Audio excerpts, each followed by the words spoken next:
He is more than a story. He is more than a comic book superhero.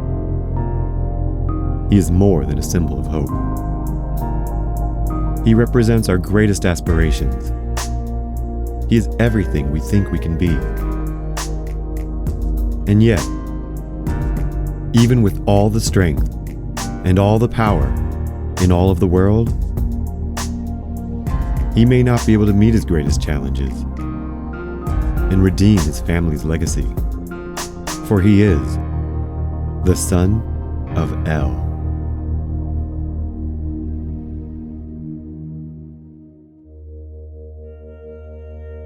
Chapter 21. The Demon's Apprentice.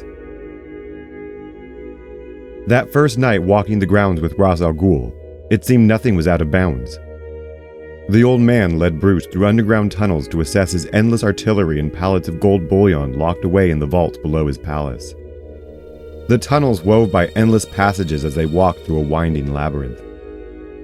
While Ra's al Ghul spoke about his overseas properties, Bruce tracked every passageway and turn they did and did not take. Finally, they emerged from the ground hours before dawn, walking out of the mouth of a beastly stone temple. The two of them stepped out of the catacombs and into a training ground. A stone courtyard stretched out in front of them, surrounded by rows of small uniformed huts, their occupants still asleep. In the center of the courtyard stood a tall, slender woman. Bruce had not noticed her at first. He wasn't sure when she had arrived or if she had been there all along. It seemed she had not moved in the slightest. This is the Lady Shiva, Sandra Wu Son, the Destroyer. She is my most deadly assassin and head of my guard. She will see to your training, and I will see to your education. Lady Shiva, this little bird has fallen out of his nest and into our care. Help him find strength. Board him here among your students, and send him back to me at this time each day. The frightful man turned directly to Bruce. Do as Lady Shiva instructs, and I will see you tomorrow, little bird. Walk through the tunnels we came through. I have no doubt you already know the way. With one last silent nod to Lady Shiva, he pivoted, immediately disappearing into the temple's maw, leaving Bruce with the steely woman. She looked him up and down, with doubt clearly in her eyes. Little bird. It is a fitting name. But what kind of bird are you? She did not wait for any foolish answers from the boy. Instead, snapping him to attention with a single, almost imperceptible gesture, she marched him to the laundry facility, issued him a training uniform, and left him in his own hut among the others. He had time to bathe in the empty common bathhouse before changing into his new garb and meeting the other students for a day of physical training. When the sun set, Lady Shiva took Bruce aside from the others and led him back to his hut. She looked down on him with pity. Through the labyrinth, it is a 30-minute walk to the palace. That is if you don't become lost. You should rest now. I will come for you before dawn. Going to bed that night, Bruce recalled the path he took in the labyrinth. It was far longer than 30 minutes. He visualized his path well into the night, until he was sure which corridors were unnecessary. True to her word, Lady Shiva returned while it was still dark and saw him to the temple's entrance. I do not take these tunnels unless it is asked of me. You will be wise, if nothing else, if you manage to find your way back the way you came. She handed him a lantern as though she were sentencing him to death. Despite her foreboding, Bruce's mental map proved itself true as he emerged into the palace cellar, well under 30 minutes later. Thus began a routine that lasted for many years. Ra's al Ghul took personal care in seeing to Bruce's education. Each morning before dawn, the boy met with his master in the room full of artifacts looking out on the garden. There, he received lectures on the history of the earth and mankind. Over the course of many months, turning into years, Bruce was taught about the creation of the League of Shadows and their role in geopolitics. The League was an alias of their more ancient order, the Shadow Watchers. For thousands of years, they had fought in the shadows to prevent the Lightkeepers from ascending to supreme power. In his lessons, Bruce was always encouraged to ask questions. The Lightkeepers. What is their aim? If Krypton has already been destroyed, what do they hope to accomplish now? At this point, they seem intent on destroying each other. They are vying for power just as Enlil did, desperate to prove their worth.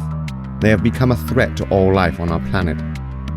There is no extreme they will not go to assert their might. Is that why my parents were killed? I am sorry to say it is not. Your family was the first of the Lightkeepers to be targeted.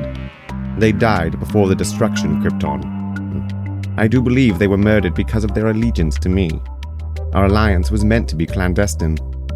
They were defecting from the Lightkeepers in secret and had become my informants. But why? Why would they have done that? They did it for you.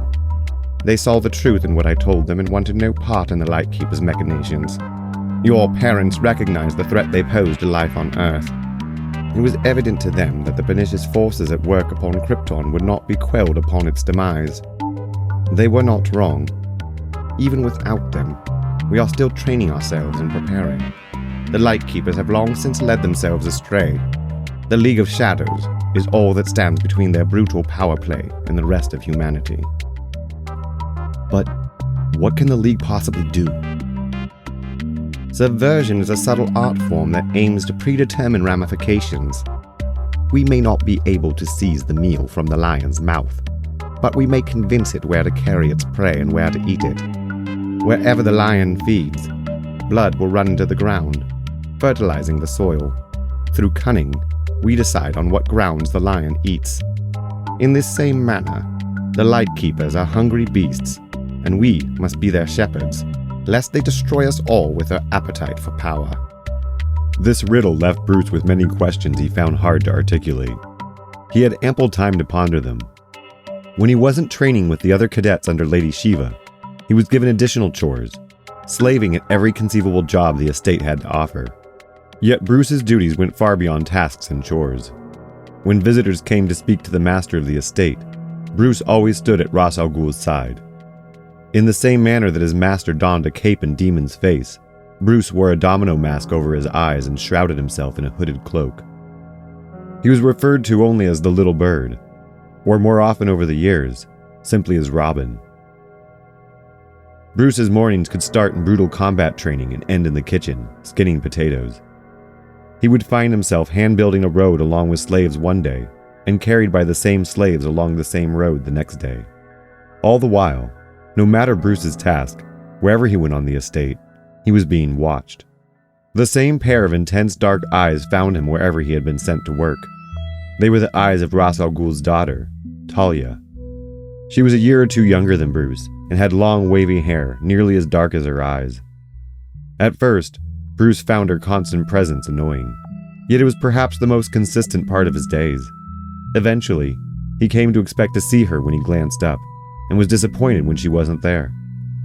Over a year passed before they finally spoke to one another. Her interest in him had waned at times, but naturally persisted. They were the two youngest people on her father's compound. One day, while Bruce labored under the sun making bricks, she came especially close by. He dared to break the silence.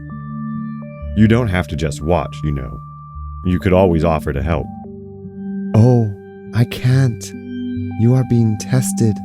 I mustn't help. "You could offer me water." Oh, I cannot do that. I do not know what he is testing you at.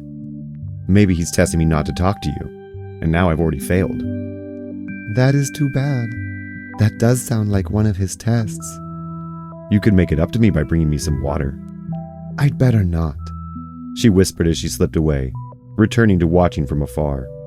When she eventually came out of the awkward shell of her youth, Talia was blessed with a dazzling grace that captivated young Bruce. Yet living under the discipline of Ra's al Ghul left little time for the two of them to become more acquainted. As Bruce's responsibilities expanded, so too was he trusted with the knowledge of the inner workings of the League of Shadows. He began accompanying his master when Ra's al Ghul traveled to inspect his extended holdings around the world. The League of Shadows served as a kind of franchise for organized crime. They founded disruptive factions wherever they saw a vulnerable point of leverage in the Lightkeeper's domain of influence. He was being taught the principles of disrupting them and seizing their power. Ra's al Ghul's purpose for him did not start to become clear until he brought Bruce back to Gotham. They returned to the city of Bruce's birth with regularity.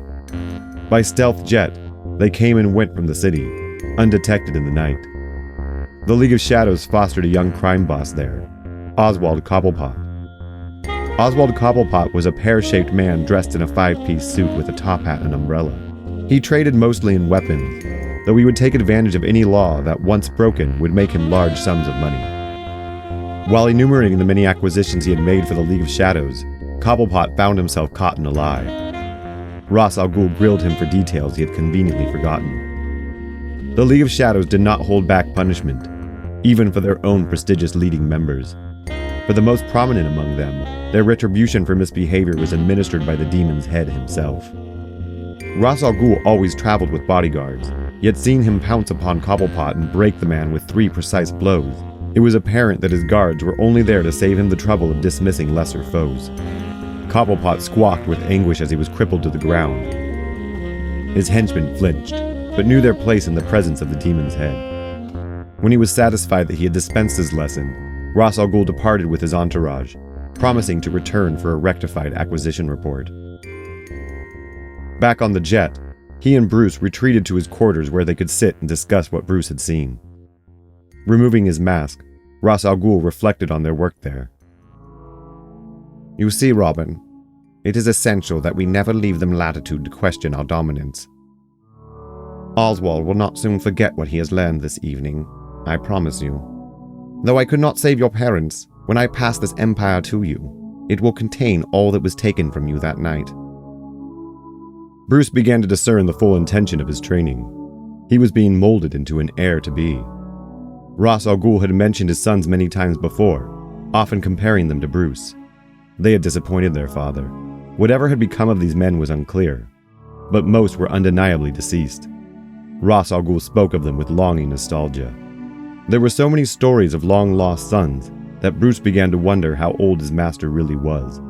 Talia felt no need to answer him directly when Bruce asked. I'm not really sure how old he is. He's always seemed eternal to me. But I'm his daughter, so I may be biased. How well do you know your brothers? I've only known 2 of them, but he is harder on his sons. He tends to drive them away, though he does the same to you, and you're still here. So maybe they were the problem. Does that mean he's adopting me? Oh no. He has selected you. Selected for what? Why, for me, of course. You are my beloved. We are for each other. I didn't realize we weren't playing hard to get. Aren't we a little young to have that decided for us? Everyone's lives are decided for them. We're no different. You and I are meant to be. You will see, my beloved. Her confidence irked Bruce. He didn't like the claim that his fate was decided, yet he could not imagine leaving. He had embedded himself into the League of Shadows, risen to its highest echelon, and become enchanted with his only friend and peer in the League. He wanted to believe in the fantasy Talia described, but he feared her father had greater intentions for him. Under the tutelage of the demon's head, Bruce had grown into a large-statured young man. No longer the child apprentice, his role in the League was evolving. When Ra's al Ghul visited his holdings that were spread around the world, Bruce no longer stood by his master's side. Instead, he posed among the other bodyguards, still observing and learning, yet more discreetly, and under the command of Lady Shiva. Bruce began joining her to enforce the League of Shadows' will on their vicariously operated crime cartels around the world. They kept their power in check through a system of fear. The intimidation alone of Ra's al Ghul and the League of Shadows was enough to keep their factions around the world from stepping out of line. Lady Shiva and her special strike force were known for moving in unison like one deadly being, appearing and disappearing into the night without a sound. Bruce was a part of this elite guard. Among them, he grew a fascination with the use of surreptitiousness as a form of intimidation. Bruce was learning that with a deadly reputation and the advantage of surprise, they rarely had to take action at all. While Bruce grew into his late teens, Ra's al Ghul's mysterious age was catching up with him all at once. He spent his days ill for long stretches at a time. As Ra's al Ghul's health wavered, one of his acting crime lords, Dr. Ebenezer Dark, noticed the master's decline. Dark had a persuasive ability to speak. He was using this ability to spread word that he was the most suitable to take over as the demon's head. Though weak of strength, Ra's al Ghul's will was as keen as ever. He knew how to end this upstart before his plan could even bud. Bruce was sent instead. The little bird had grown. It was time to be tested. Bruce was to wear his master's mask and speak and move as his master would. It was the performance he had been training for, Every tone inflection, every posture, he had been trained to recognize and reproduce. He was the perfect person to stand in for Ra's al Ghul himself. Along with Lady Shiva and her guard, he flew in by jet to confront Dr. Dark as the demon's head. Yet when confronted, Dr. Dark made no claim to power and showed no surprise at their visit. Instead, Dark attempted to use his powers of persuasion on who he thought was Ra's al Ghul underneath the mask. He knew to play innocent. Surely, my lord, if you think I would betray you, someone is telling lies about me. I am being framed. Who is telling you this slander? Bruce moved and spoke just as his master. Under the mask, he was indistinguishable. It is from your own mouth, Ebenezer. Do you not remember? At this suggestion, Dark froze, unsure what the demon's head was referring to. His pause betrayed his guilt. Bruce seized the moment and pounced upon Dr. Dark. The doctor instantly caved, not expecting the old man to hit with such virile strength. As he took him to the ground, Bruce broke several of Dark's bones, including multiple ribs. Yet when the young assassin-to-be beheld the terror in Dark's eyes, he froze. It was the expression he had seen on his parents' faces before they died. In that split moment, Ebenezer Dark saw his hesitation. Thinking this attacker was Ra's al Ghul, Dark believed this was the moment of weakness to take advantage of. He began to draw his short blade, but before it could escape its sheath, Lady Shiva intervened, slaying him with one swift strike of her sword. Simultaneously, her guards pounced on Dark's security detail. Before Bruce even realized he had frozen, Dark's entourage had been disposed of. He had failed his master and would be returning in shame. As they flew back on the jet, Lady Shiva found Bruce sulking by himself. She stared at him as he met her gaze for what felt like an eternity. You might not be the kind of bird we were expecting, young Robin. Perhaps I'm no bird at all. This is a metaphor, boy, and you are learning to fly. You may have failed to fill your part today, but you were not chosen by accident. None of us were. The demon's head made all of us. There are no accidents here. Every tipping point that tore my life apart was surrounded by the League of Shadows, positioning me to where I am now, at my most mastered, most honed self. You are no different. He created you for this in every way.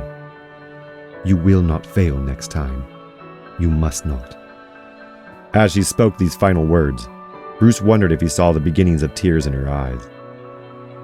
She turned and walked away before he could be sure. Back at the palace, Lady Shiva was the first to speak privately with their master. Bruce waited outside of the chamber they spoke in. Talia spotted him standing in the hall and kept her distance, not daring to speak to him, just as she had done when they were children. Bruce feared for what his hesitance had cost him. For a moment, as he stood alone with his fate pending, he wanted to run away. Instead, Bruce reminded himself that his fate was not pending. It was already decided by the demon's head.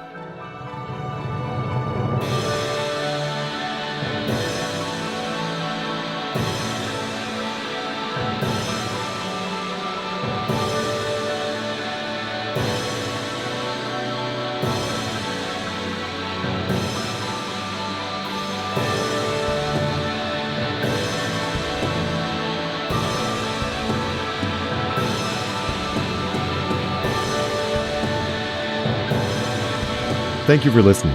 I'm Isaac Bluefoot. Son of Bella is written and produced by myself. If you're enjoying this audiobook, please recommend it to friends and rate and review it whenever you can. Every bit helps.